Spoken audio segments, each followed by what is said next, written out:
सही में विशाल भी हम मानना तो पड़ेगा, बड़ा बुरा लगता है हम लोगों को।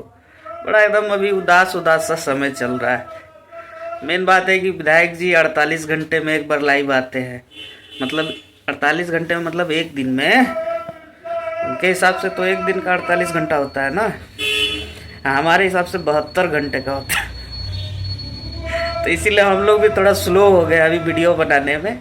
बाकी कोई दिक्कत नहीं है। बाकी हम लोग इंतज़ार कर रहे हैं कि कब विधायक जी लाइव आए, तब तो हम लोग उसमें से कुछ ढूंढे और कुछ फिर वीडियो बनाए।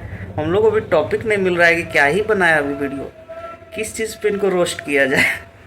तभी ना रोस्ट कर पाएंगे भाई। कुछ बात दीजिए उधर से, जल्दी से लाइव आइए। दो दो दिन हो गया जी आपका लगभग। अब तो लाइव आना बनता है आपका।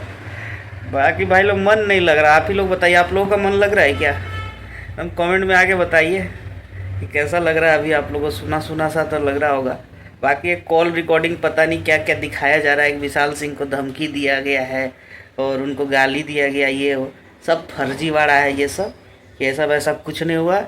मेरा डायरेक्ट विशाल सिंह से बात हुआ है, ऐसा कुछ भी नहीं हुआ है। ऐसा होता ना भाई तो इसका जवाब अब तक आ गया होता, इधर से लेट नहीं होता जवाब आने में। मजाक करो लोग, बाकी कोनो बात नहीं के। हम आपके भाई मोनू सिंह ऑफिशियल को सब्सक्राइब कर लीजिए, लाइक कर दो लोग तनी वीडियो के कगो, और विरोधी लोग आके कमेंट कर दो। जय हो।